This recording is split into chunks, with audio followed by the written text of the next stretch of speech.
Today I will show you a crime, drama, history film from 2008 that is based on a true story, titled 21. Ben, an MIT mathematics major, is accepted into Harvard, but cannot afford the $300,000 tuition.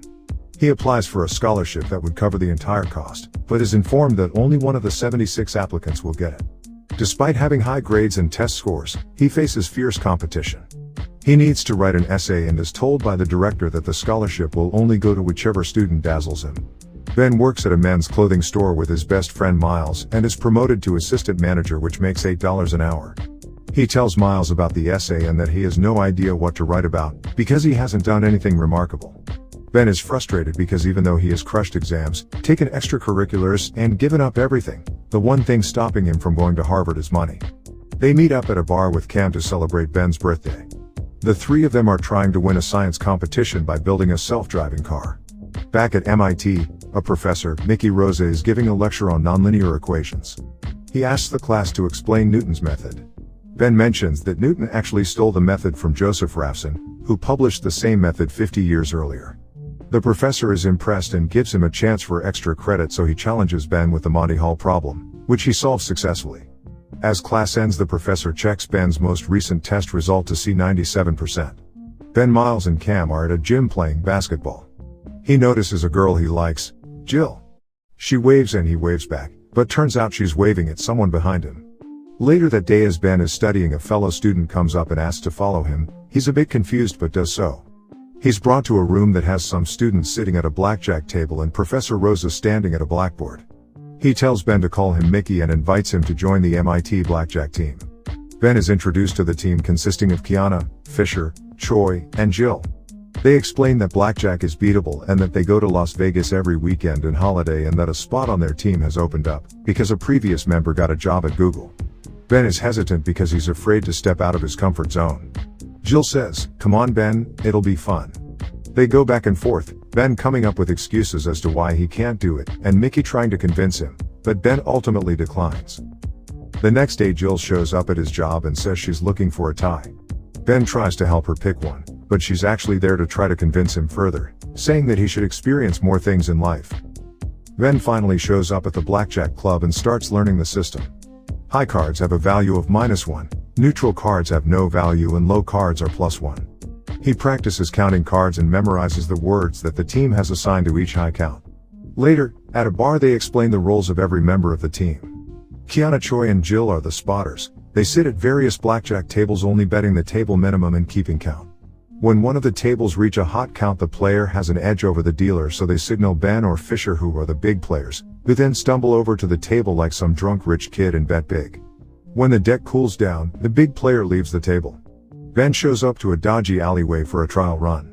He goes inside an underground casino where his spotters are already sitting at tables. Choi signals him that the deck is hot and Ben sits down at the table. Choi then uses the word magazine in a sentence to inform Ben that the count is +17, and he starts making big bets. He's winning a lot and is exhilarated, smiling constantly, when suddenly a bag is thrown over his head and he's dragged into a back room. A deep voice keeps asking him, "What's the count?" He acts clueless but eventually gives in and tells them it's +18. Turns out this was a test whether he can keep the count under pressure, and is officially welcomed to the team. The next day they fly to Las Vegas. They enter a hotel suite where Mickey gives each member a new identity and a disguise. He further instructs Ben to act like they don't know each other and always order water, tonic and lime, and appear a little drunk. At the Red Rock Casino, Kiana signals Ben. He looks to the right and sees Fisher and Choi at the next table. He sits down and exchanges $10,000 for chips, and after taking a sip of her drink, Kiana exclaims "too sweet," which indicates that the count is +16. Ben doubles down on 8s on his first hand. The dealer goes over 21 and Ben wins, profiting $4,000 already. On the next hand, he gets a blackjack and wins another $3,000. He goes on playing at the casino on different tables, stacking chips along the way. Seeing Ben winning so much, Fisher stares in disbelief. Come morning, Choi signals it's time to leave and they head out. The next day, Ben is woken up by Jill, who throws him his cut. She tells him he did good, came in quick off the count, wasn't afraid to play big, got out when he was supposed to, and made more money than Fisher. He tells her that he was pretty nervous at first, but after a while it felt easy. They are called for a team meeting. Fisher shows up drunk. Mickey is pissed, because on 3 occasions, Fisher played into a cold deck even when spotters let him know that. Mickey tells Ben he did good and to keep it up. Fisher utters, "beginner's luck," and denies that he played wrong, but Mickey puts him in his place. Ben is back at the dorm and stashes his cut from the weekend, $16,700 in the ceiling tiles. Suddenly Miles and Cam walk in and he pretends he's just jumping on the bed. Miles asks where he was this weekend and says he called like 15 times. Ben makes up a lie about helping a cousin move and says that he forgot his cell phone. All 3 decide to go to a bar for some drinks. Ben sees Jill at the counter and offers to buy her a beer. His 2 friends are stunned and keep staring at them. He goes to tell them to stop acting weird to not freak her out, but they say that they are probably more freaked out than she is. Ben and Jill are on a train. He asks her whether she came into the store to ask him to join the team because Mickey asked her to. She says that he's the smartest guy she knows and that's why he's on the team and that's why she went to the store. He tries to kiss her but she pulls back. He is embarrassed and starts apologizing, but she tells him to not worry about it and that she just doesn't want to complicate things because they work together. She says it's her stop so she gets off the train. Over the coming weekends, the team is flown to Las Vegas Valley and Ben comes to enjoy his luxurious life as a high roller, but there's still one thing he can't get off his mind. Every trip he makes more money than in 5 years at his old job. In Boston he is just Ben Campbell, but in Vegas he can be whoever he wants to be. It was too good to be true and felt like it was never going to end. The head of security, Cole Williams, has been monitoring the team and begins to focus on Ben, suspecting that he may be counting cards. Turns out he is also a card counter, but prefers to be on the other side of the hustle. For the first time, life was easy for Ben, nothing cost too much and nothing was out of reach. College parties with frat dudes were upgraded to something more interesting. Fisher becomes extremely jealous of Ben's success and one day, while drunk, sits down at Ben's table and starts dropping hints that they know each other. Meanwhile Williams is watching them on tape and notices that Kiana only bets table minimum and that Ben only appears after she gives him a signal. He goes to confront them, but Fisher has caused a commotion and they leave before Williams can get to them. At a bar, Mickey removes Fisher from the team. He informs the rest that the casino is changing their chips in 24 hours, which means that they need to exchange them for cash, which they can't do because of Fisher's antics. Ben suggests they use the dancers to exchange the chips for them. Mickey calls him a genius. Later that day Jill invites Ben to her suite and they have a romantic night and make love. Ben's new secret life causes him to neglect his role in the science competition, which estranges him from his friends. He shows up late to a meeting with them and gives them the wrong part for their project. They are disappointed and tell him that he isn't as committed to the project as they are and decide to keep going without him. During the next trip to Las Vegas, he is emotionally distracted. He gets an unlucky outcome on a big hand. He lets his emotions get the better of him and fails to walk away from the table when signaled by Kiana. Jill steps in and tries to get him out, but fails. He ends up losing an extra $200,000.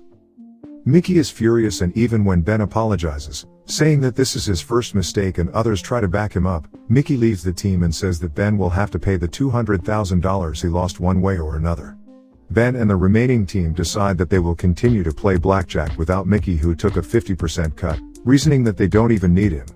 Jill is against the idea, reminding Ben that he only did this to pay for Harvard, but even though he had made enough money, he now wants to keep going.